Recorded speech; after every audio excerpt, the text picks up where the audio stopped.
नमस्कार, NDTV India में आपका स्वागत है। मैं हूं मनोरंजन भारती। राज्यसभा का चुनाव होना है और खासकर 3-4 राज्यों में काफ़ी दिलचस्पी पैदा हो गई है लोगों में कि ये चुनाव आखिर होता कैसे है। खासकर हरियाणा में जहां पे कि 2 सीट हैं, 3 उम्मीदवार हैं, जैसे कि राजस्थान में सीटें कम है, ज़्यादा उम्मीदवार है, जैसे कि महाराष्ट्र में सीटें कम है, 1 उम्मीदवार ज़्यादा है, कर्नाटक में। तो इन 4-5 राज्यों में, 4 राज्यों में काफ़ी कुछ मुकाबला कांटे का हो चला है। और यही वजह है कि अब आज मैं आपको ये बताने वाला हूं कि आखिर राज्यसभा में वोटिंग होता कैसे है।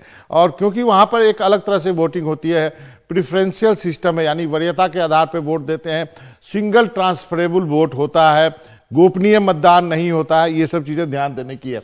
अब इसको मैं एक एक्चुअल उदाहरण के साथ आपको बताता हूं। जैसे हरियाणा की बात कर लेते हैं। हरियाणा में 90 विधायक हैं, जो विधानसभा की सीट है 90 है, 90 विधायक हैं वहां से। अब वहां पे 2 सीटों पे चुनाव है, 2 सीट ही खाली हैं, उम्मीदवार हैं 3। तो अब वहां पे वोटिंग होगी। अक्सर होता है कि यदि 2 सीट हो और 2 ही उम्मीदवार होता है तो वो अनअपोज्ड या निर्विरोध जीत जाता है। लेकिन अब यहाँ पे चूंकि 2 सीट पे 3 उम्मीदवार है तो अब वोटिंग होगी। अब जीत के लिए कितना वोट चाहिए ये कैसे तय होगा।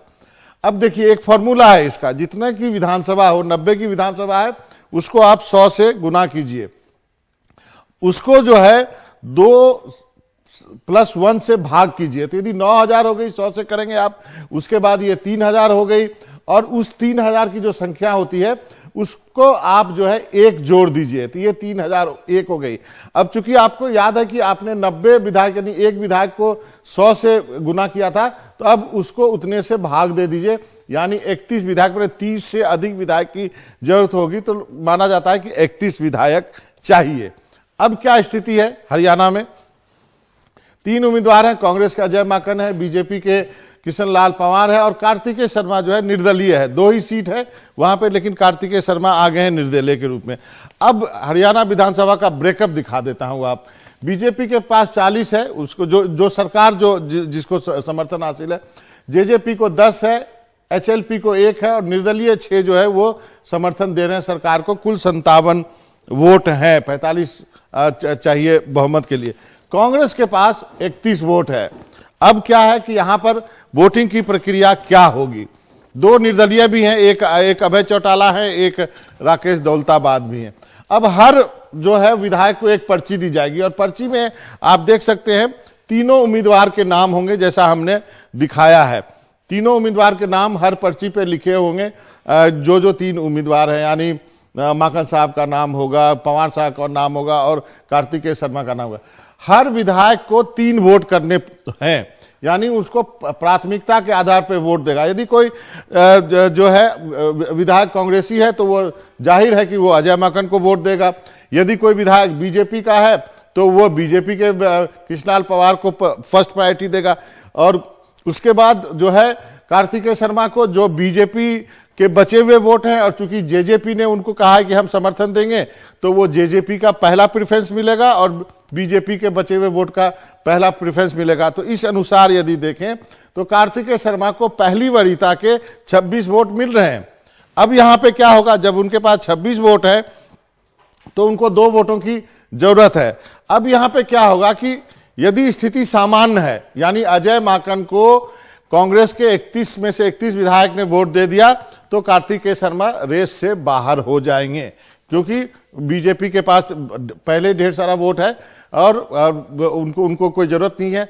लेकिन यदि मान लिया जाए, एक हाइपोथेटिकल क्वेश्चन है, इसकी संभावना भी व्यक्त की जा रही है कि कोई एक विधायक जो है अजय माकन को वोट नहीं देता है, तो अजय माकन की वोट की संख्या रह जाएगी 30 और कार्तिकेय शर्मा के पास रहेगा 28। अब उसके बाद दोबारा वोटिंग गिनती होगी कि फिर देखा जाएगा सेकंड प्रेफरेंस जो है वो किस लोगों ने किसको दिया है। अब सेकंड प्रेफरेंस की गिनती की जाएगी, उसमें देखा जाएगा कि सेकंड प्रेफरेंस किसको मिला है। यदि कांग्रेस को सेकंड प्रेफरेंस कार्तिकेय शर्मा से ज्यादा मिलते हैं तो ठीक है, वो जीत जाएंगे, कार्तिकेय शर्मा रेस से बाहर हो जाएंगे। यदि कार्तिकेय शर्मा को दूसरी वरीयता के ज्यादा सीट वोट मिलते हैं तो वो विजय हो सकते हैं। तो यहां पे ये दिक्कत होने वाली है।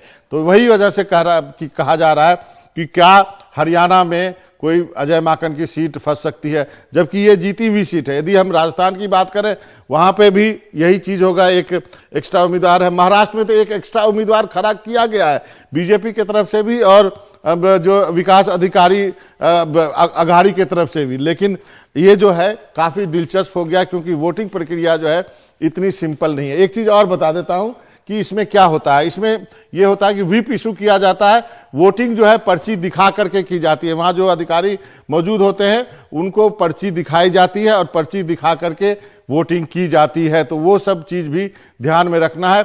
एक पेन दिया जाता है, जिस पेन से ही वोटिंग की जाएगी। आप अपना पेन ले जाके नहीं कर सकते हैं। पिछली बार हरियाणा में ऐसी दिक्कत हुई थी कि एक गलत पेन का इस्तेमाल किया गया था, तो ढेर सारे वोट जो है खारिज हो गए थे। तो ये थी राज्यसभा में चुनाव के कैसे जो है प्रक्रिया होती है, वो मैंने आपको बताने की कोशिश की।